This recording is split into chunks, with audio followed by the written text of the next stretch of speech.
대한예수교장로회 통합총회의 대표적 교회 중 하나인 소망교회가 교회로서는 처음으로 코로나19 대응 백서를 발간했습니다. 코로나 팬데믹 3년 동안 교회가 겪은 일들을 기록하는 작업은 다가올 미래를 대비하는 차원에서 의미 있는 일입니다. 소망교회 김경진 목사를 만나 코로나19 대응 백서 발간이 어떤 의미를 지니는지 그간의 경험과 함께 들어봅니다. 목사님 안녕하세요. 안녕하세요. 소망교회가 코로나19 대응 백서를 발간했습니다. 네, 그렇습니다. 코로나가 지금 끝나긴 했지만 지난 3년의 팬데믹 기간이 상당히 힘든 기간이었죠. 맞습니다.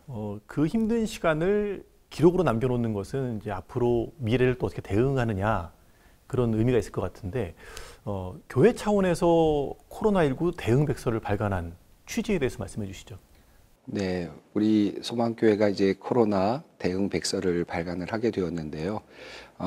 여러 가지 이유가 있었습니다. 첫 번째는 처음에 우리 코로나가 발생했을 때 세상으로부터 한국교회가 참 많은 질타를 받았잖아요.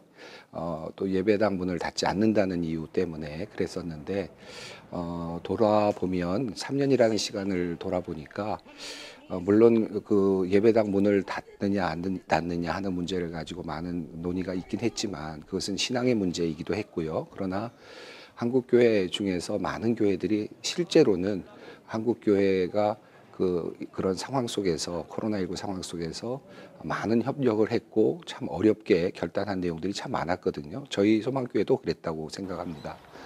그런 면들을 조금 더 한국교회가 과연 그동안에 무엇을 했느냐, 코로나 기간에 이런 문제를 질문할 때 우리 한국교회가 이런 일을 했다라고 하는 것을 알려드리고 싶었습니다. 그런데 주안점을 두고 싶었던 것은 예배당 문을 닫았느냐 안 닫았느냐 뭐 이런 문제보다는 물론 그것도 굉장히 중요한 문제였습니다만은 그보다 더 중요한 것은 코로나라고 하는 기간이 한 3년여 진행이 됐잖아요. 그런데 문을 닫고 각자 집에 있었고 그런 과정 속에서 정서적으로도 참 많은 문제들이 있지 않았습니까? 신앙인들도 그랬지만 교회가 그동안에 그 많은 사람들에게 어떻게 또 갇혀 있는 사람들, 특별히 또 집에 있는 사람들, 홀로 있는 분들에게 어떻게 대응했고 그분들을 어떻게 위로했고 정서적으로 서포트를 했는지 이것은 교회가 한국 사회가 사실은 그걸 잘 보지 못하는 부분이라고 생각이 들었어요. 그래서 그런 부분들이 그런 부분들에 대해서 우리 한국 교회가 이런 일을 했다라고 하는 것을 좀 알려드리고 싶은 마음이 있었습니다. 네. 코로나19 대응 백서에 대한 이야기를 하니까 우리 코로나 초기의 기억으로 한번 돌아가 봤으면 하는데요. 참 긴박했습니다. 첫 확진자가 나왔던 지역은 이제 수도권은 아니었죠. 그런데 기억을 더듬어 보면 수도권에 있는 교회인 소망교회는 상당히 기민하게 대응을 했던 것 같아요. 대응 매뉴얼도 미리 만들어 놓고 코로나가 확산될 걸 대비했던 것 같은데 초기 상황을 좀 들려주시죠. 예, 제가 소망교회 부임한 지 얼마 되지 않은 상태였습니다. 한 1년여 지난 상태였는데 제가 또 많은 경험도 없었고 또 큰 교회를 이제 이끌어 가려고 하다 보니까 많이 긴장감도 있었습니다. 그런데 그런 와중에 중국 우한에서 이제 그 감염병이 발생했다라는 이야기를 듣고 제가 이게 어떻게 처리를 해야 되는지 잘 몰라서 우리 사무처장님께 이런 경우는 어떻게 해야 되는지를 좀 정확하게 알았으면 좋겠다라고 문의를 드렸고 그럴 경우에 어떻게 대응을 해야 되는지에 대한 좀 방안을 한국 정부와 관련된 여러 가지 규율이라든지 이런 것과 관련해서 좀 알아보았으면 좋겠다 하는 말씀을 드렸고요. 거기에 따라서 우리 사무처장님께서 그 대응 방안을 일단 1차 초안을 만들어 주셨어요. 그래서 사실은 한국의 사회에서는 1월 27일 날 저희가 대응 방안을 만들었는데 그때는 실제로 한국에서는 그다지 크게 이렇게 큰 문제가 되지 않았을 때였습니다. 그런데도 불구하고 저희가 대응 방안을 만들고 2월 5일에 저희가 당회에서 그 모든 대응 방안을 이제 인정을 하고 또 받아들였습니다. 그래서 그것을 받아들이는 시간이 일찍 있었기 때문에 대응 방안을 이제 그걸 가지고 우리가 이제 준비할 수 있었던 것 같아요. 그 대응 방안을 만드실 그 시점에 코로나가 그렇게 확산이 되고 정말 이렇게 파급력이 있을 걸로 예상을 미리 하셨던가요? 그 부분에 대해서 뭐 미리 예상할 수는 없었겠죠. 그런데 만약에 한국 사회에 이런 일이 이제 이렇게 번져가게 될 경우에 또 전염병이 발생해서 우리가 어떤 좀 최고의 심각 단계까지 왔을 때 어떻게 교회가 해야 되는지에 대해서는 한 번도 생각을 안 해봤더라고요. 그리고 저는 이제 목회적으로는 그 부분에 대해서 좀 학자이기도 했었기 때문에 궁금하기도 했었고요. 그래서 이제 알아보니까 한국 그 정부에서 심각 단계를 결정했을 때에는 교회당 예배당 문을 닫아야 된다는 것이 이미 이렇게 매뉴얼로 돼 있는 것을 알게 됐습니다.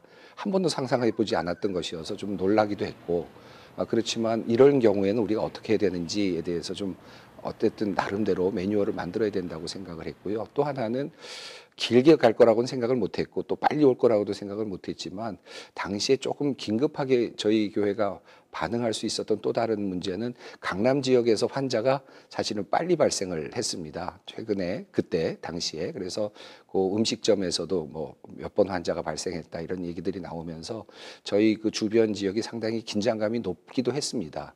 그런 것들이 아마 반영이 되지 않았을까 하는 생각이 듭니다. 예. 그 대응 매뉴얼을 이제 수도권으로 코로나 확산되기 전에 미리 만들었던 건데 실제로 수도권으로 확산되는 시기에 그 대응 매뉴얼대로 하나하나 이행하는 것이 쉽진 않았을 것 같아요. 특히나 교회 문을 닫아야 하는 상황이었을 때요. 그때는 어땠습니까? 예, 예배당 문을 닫아야 된다고 하는 그 매뉴얼대로 해야 될 그 시기가 이제 2월 23일이었는데요. 저희가 이제 1부부터 5부까지 예배를 드리고 오후 예배 마치고 제가 강대상에서 내려올 때 우리 그 목사님들께서 목사님 정부에서 심각 단계를 이제 발표했습니다라고 이야기를 했습니다. 그 얘기를 듣고 우리가 매뉴얼에 어떻게 되어 있느냐라고 제가 물었더니 예배당 문을 닫아야 됩니다라고 이야기를 했습니다. 이미 당회에서는 저희가 결정이 되어 있었던 상황이어서 1차적으로는 당뇨민들께 묻기는 했습니다만 다시 한번 물었고 그러나 저희가 문을 닫아야 된다라고 하는 그 매뉴얼대로 그대로 가기로 했습니다. 그런데 한 번도 있었던 일이 아니기 때문에 굉장히 두렵기도 했습니다. 그리고 다음 날부터 저희 새벽 기도가 있었는데요. 적절히 대응할 수 있을지도 잘 모를 정도였고 그러나 일단 문을 닫기로 하고 결정을 내리고 이제 집으로 돌아왔고 집으로 돌아오기까지 한 30분 정도밖에 안 걸렸는데 제가 결정을 내리고 발표를 하도록 하고 매뉴얼대로 이제 목회 서신을 띄우도록 하고 집으로 돌아온 지가 한 30분 정도밖에 되지 않았는데 이미 들어와 보니까 뉴스에는 소망교회가 문을 닫았다라는 얘기가 벌써 나오고 있더라고요. 굉장히 두려웠습니다. 그 소식이 나가는 과정 속에서 내가 과연 잘했나 하는 그런 무거운 책임감이 많이 느껴지기도 했습니다. 예, 두려웠다라고 지금 말씀하셨는데 이제 크리스천들에게는 이제 주일 성수가 상당히 중요하고 예배당 문을 닫는다는 것은 주일 대면 예배가 이제 불가능하다는 것이고 그 시점에는 온라인 예배라는 게 이제 상상이 안 되던 시기였으니까 그랬을 것 같아요. 근데 교인들은 반응이 어땠어요? 교인들 반응은 상당히 힘들어 하셨어요. 저희 교회는 또 이미 오랫동안 이렇게 신앙생활 하신 분들이 많았던 교회이고 나이 드신 분들이 참 많이 있는 교회였기 때문에 한 번도 예배당 문을 닫아본 적이 없었던 것이니까 특별히 뭐 이미 그런 얘기들 참 많이 나왔습니다만은 6.25 전쟁 중에도 예배당 문 안 닫았다라고 하는 얘기들이 많이 회자되지 않았습니까? 물론 저희 교회는 6.25 당시에 예배당이 있지는 않았지만 세워지지는 않았지만 그러나 이미 신앙생활을 그때부터 해오셨던 분들이 참 많기 때문에 예배당 문을 닫는다는 것은 도저히 용납할 수가 없다라는 분들이 참 많아서 예배당 문을 닫고 발표한 다음에 상당히 많은 항의를 사실은 받았습니다. 그리고 교인들로부터는 많은 질타도 받았고 왜 문을 닫아야만 되는지에 대해서 납득하지 못하는 분들도 참 많았고요. 또 상황은 이해하시면서도 이걸 어떻게 해야 되는지 풀지 못해서 많이 안타까워하시는 분들도 참 많았습니다. 반면에 이제 사회적으로 본다면 매스컴을 통해서 그렇게 소망교회가 문을 닫았다라고 하는 뉴스가 나가고 그 뉴스가 이제 처음으로 대형교회로는 문 닫았다라고 하는 뉴스로 나갔는데요. 그러다 보니까 사회적으로는 굉장히 또 그 칭찬을 받는 내용도 참 많이 이렇게 올라왔고 또 들을 수가 있었습니다. 그래서 양가 감정이 굉장히 많았던 시간이었습니다. 예. 코로나 심각 상황에서 이제 예배당을 닫는 것 이것에 대해서는 사실 뭐 목회자마다 또 각 교회마다 판단들이 달랐으니까 이제 그 얘기 좀 뒤로 하고요. 당시에 근데 이 교회뿐만 아니라 코로나로 힘들어하는 우리 이웃들이 많았잖아요. 그 상황에서 교회가 그들에게 손을 내밀고 지원해주는 활동들을 해서 사회로부터 또 이 칭찬받는 일도 있었던 것 같아요. 소망교회가 그 일에 좀 앞장서기도 했었죠. 네, 그랬습니다. 저희가 뭐 이렇게 의도를 하고 매뉴얼을 만들었던 건 아니었고요. 처음에 저희가 문을 조금 일찍 닫게 됐고, 문을 일찍 닫기로 결정을 하고 나니까 이제 문을 닫지 않고 또 어쨌든 예배를 드려야 되겠다고 또 고수하는 교회들도 꽤 많이 있었고, 또 그러한 교회들을 향해서 또 세상에서 또 어떻게 반응하는지도 저희가 볼 수가 있었죠. 그래서 그 내용들을 쭉 살펴보니까 한국 교회가 예배당을 이렇게 예배당 문을 닫지 않는 이유가 마치 무슨 헌금을 걷기 위한 헌금을 걷어야만 되기 때문에 문을 못 닫는 것처럼 이렇게 오해하는 부분들이 참 많더라고요. 이건 아니다라는 생각이 들었고, 우리 한국 교회가 예배를 얼마나 중요하게 생각하는지, 그리고 또 헌금을 우리가 그냥 우리를 위해만 사용하는 것이 아니라는 것도 좀 알려주고 싶었어요. 그래서 공적으로 저희가 이제 3월 1일이 첫 번째 온라인으로 예배를 드리게 된 첫 번째 예배일이었는데, 그때 생각해 보니까 앞으로 역사적으로 온라인이라고 하는 예배로 처음 시작을 하는 그 시점으로는 역사적으로 딱 한 번밖에 없는 기회이더라고요. 그래서 우리 당회원들하고 의논하면서 이 역사적인 기회를 좀 더 멋지게 선용해보자 장로님께 의논을 드렸고, 첫 번째로 드려지는 온라인 헌금 전액을 우리가 당시에는 대구 경북 지역이 이제 많이 발생이 되어 있었고 힘들었기 때문에 그곳으로 모든 그 헌금을 보내자라고 결정을 했고, 그 결정에 흔쾌히들 다 동의를 해주셔서 진행을 할 수 있었습니다. 그 이후에도 저희가 부활절 헌금을 또 온라인으로 했을 때 부활절 헌금도 이제 전액을 보낼 수 있었고요. 또 뭐 이후에는 이제 그 생활치료센터라고 하는 곳으로 저희가 소망교회 수양관이 있는데 그 수양관을 생활치료센터로 저희가 활용할 수 있도록 또 서울시에 이렇게 대여를 하기도 했습니다. 한편으로는 코로나 팬데믹은 다음 세대 교육에도 상당히 부정적인 영향을 끼치지 않았습니까? 뭐 일반 학교 같은 경우는 아예 뭐 수업이 온라인으로 전환돼서 그 시기에 뭐 입학하거나 이랬던 학생들은 학습 효과에 좀 악영향을 받았다 이런 말들도 많이 있는데, 교회 또한 아이들이 있잖아요. 맞습니다. 교회에 있는 교회학교 아이들. 다음 세대를 교회가 케어하는 것도 상당히 중요한 일일 텐데 그 시기는 어떻게 보내셨어요? 저희가 소망교회가 뭐 이렇게 많은 그 분들이 생각하기에 이제 큰 교회고 뭐 모든 것이 다 잘 갖춰져 있을 거라고 생각을 하시겠지만, 저희 소망교회만 하더라도 유튜브 채널이 열린 지가 2019년 8월입니다. 그러니까 팬데믹이 시작하기 그저 한 몇 달 전에 유튜브 채널이 처음 열렸습니다. 다른 교회들보다 훨씬 더 늦게 준비가 됐던 거거든요. 뭐 교회 학교도 마찬가지였고요. 그래서 저희는 거의 그 팬데믹이 시작이 되면서부터 이제 유튜브 채널이나 또 여러 가지 온라인 채널들을 이제 열 수밖에 없었어요. 그러다 보니까 다른 교회들에 비해서 많이 준비가 되지는 못했는데, 그럼에도 불구하고 온라인으로 밖에는 교육이 안 되는 상황이었기 때문에 저희가 뭐 정말 많은 컨텐츠들을 계속해서 만들 수밖에 없었고요.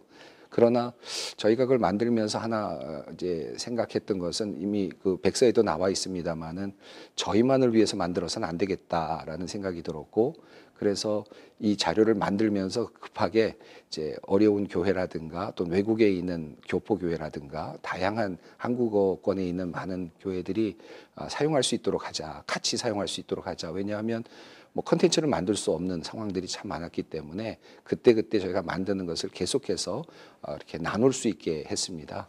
그리고 그러기 위해서 이제 교재들이 또 필요하니까 교재들을 좀 더 빨리 만들어서 세계에 있는 다른 지역에 있는 교회들에게까지 그 교재를 다 이제 보내드리고, 그리고 시골에 있는 교회들에게도 그 교재를 보내드려서 함께 갈 수 있도록 했는데요. 뭐 아주 좋은 교육적 프로그램까지 만들었다라고 생각은 안 들지만, 그러나 어쨌든 그 위기의 시간에 함께 그래도 성경 공부도 같이 하고 교회 학교를 운영했다는 면에서는 성과가 있었다고 생각합니다. 네. 말씀처럼 우리 모두가 코로나 때문에 온라인 예배를 경험했잖아요. 텅 빈 예배당에서 강단에 서 있었던 당시의 목사님 심정이 어땠을까 좀 궁금하기도 하고요.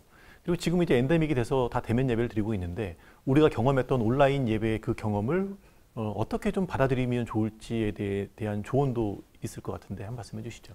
예, 온라인 예배를 드리면서 첫날 제가 새벽 기도를 올라가서 예배를 드린데 그냥 뭐 자연스럽게 눈물이 나고 그 모습을 또 교인들이 보고 함께 울었다는 얘기도 좀 많이 들었고 그만큼 그때는 정말 피난민과 같은 시절이었다고 생각이 들고요. 이 날이 빨리 속히 이런 기간이 빨리 지나갔으면 좋겠다라는 마음이 항상 정말 많았고요. 그런데 저희 교회 같은 경우는 이제 온라인 예배를 드리면서 한 가지 원칙이 있었습니다. 그것은 온라인 예배를 드리는데 녹화를 해서는 하지 않겠다. 그 무슨 말씀이냐면 온라인 예배가 예배로서의 가치가 있으려면 공간은 우리가 떨어져 있더라도 실시간성은 중요하다라는 생각을 했어요. 그러다 보니까 저희 교회는 1부부터 5부 예배가 있었는데 그 예배를 한 번도 거를 수가 없었습니다. 처음부터. 한 번도 그러니까 녹화된 방송이나 녹화된 설교로 예배가 드려진 적이 없습니다. 그래서 처음부터 5번을 예배를 드리려고 하니까 더 많이 힘들기도 했습니다. 기도자도 바뀌고 찬양하시는 분도 바뀌고 설교도 또 매번 또 물론 같은 내용이지만 다르게 또 했고 하면서 어쨌든 실시간성을 지키려고 많이 노력을 했는데 그러다 보니까 일부부터 계속 할수록 텅 비어 있는 공간에서 예배드린다는 것이 쉽지는 않았습니다. 그러면서 이 온라인에서 그 현장에서 우리가 예배드리는 느낌을 많이 못 받는 건 참 안타까운 일이고요. 온라인 예배가 줄 수 있는 또 다른 뭐 단점이라 그럴까 약점은 함께 예배를 드리면서 느낄 수 있는 감동이 있지 않습니까? 함께 옆에서 함께 찬양 부르고 하는 이런 데서 오는 장점을 놓치는 거지 않습니까? 그런 부분이 참 아쉽다라고 생각이 들었고 이걸 어떻게 보완할 수 있을까 참 많이 고민을 했는데 한편으로는 저희 교인들께서 온라인 예배를 드리면서 조금 더 좋았다라고 말씀하신 분들도 있으셨어요. 근데 저희는 젊은이들이 좋다고 그럴 줄 알았는데 젊은이들보다 나이 드신 할머니, 할아버님들이 더 좋다고 하시더라고요.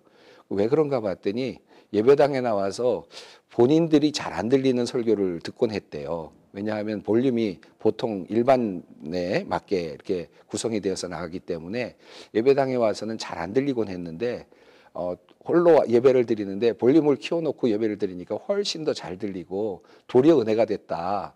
그래서 도리어 어르신들이 생각 외로 온라인 예배에 또 깊이 빠지는 걸 제가 보게 됐습니다. 그래서 온라인 예배가 주는 장점도 사실은 또 있었구나 하는 그런 생각도 해보게 되었습니다. 예. 코로나 팬데믹 3년의 경험을 이제 백서로 정리하시면서 그래도 코로나 팬데믹을 통해서 소망교회가 이것은 얻었다. 우리가 이건 얻었다라고 이제 정의하시는 부분이 있을 것 같아요. 무엇이 남았습니까? 저희 교회 글쎄 이거는 뭐 개인적인 어떤 우리 개교회적인 부분일 수도 있겠는데요. 저희 교회가 뭐 세상적으로 본다면 뭐 잘 사는 동네에 있는 교회로 이렇게 알려져 있고 또 한편으로는 그러다 보니까 너무 이제 고자세인 교회처럼 또 뭐 정치인들도 많이 다니시고 뭐 이런 것들이 늘 이렇게 회자되면서 좀 뭐랄까 이미지가 이렇게 좋은 이미지로 저희가 이렇게 세상적으로 끌고 가기 쉽지는 않았던 교회였던 것 같아요. 그런데 저희 교회가 이번에 코로나와 더불어서 3년을 보내면서 조금 더 세상 사람들과 좀 더 가까워지는 느낌이 있었고요.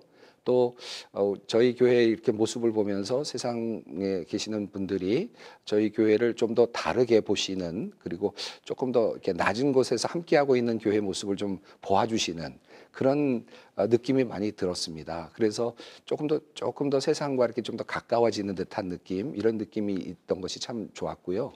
또 하나는 저희 교인들이 가지고 있는 또 자부심이라고 할까요? 우리 교회가 그래도 이 어려운 시간 동안에 참 잘 해나갔다라고 하는 자부심.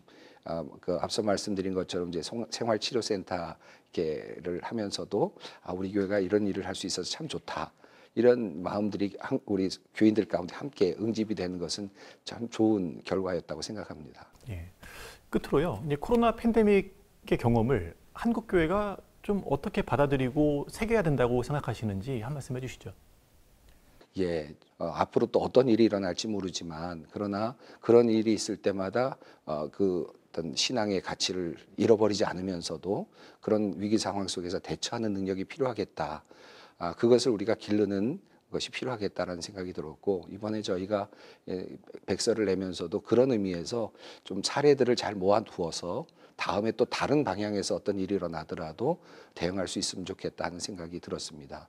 한국교회가 또 하나는 이제 이런 과정을 통해서 하나 느끼게 된 것은, 과거에 저희가 교회가, 한국교회가 우리 아성이라 그럴까요? 우리 성 안에 갇혀 있었다라는 생각이 좀 많이 들었는데, 결국은 이 전염병이 일어나고 이런 상황 속에서 우리 안에 갇혀 있을 수는 없는 것이고, 세상과 어쩔 수 없이 호흡해야 되고 같이 가야 될 수밖에 없다.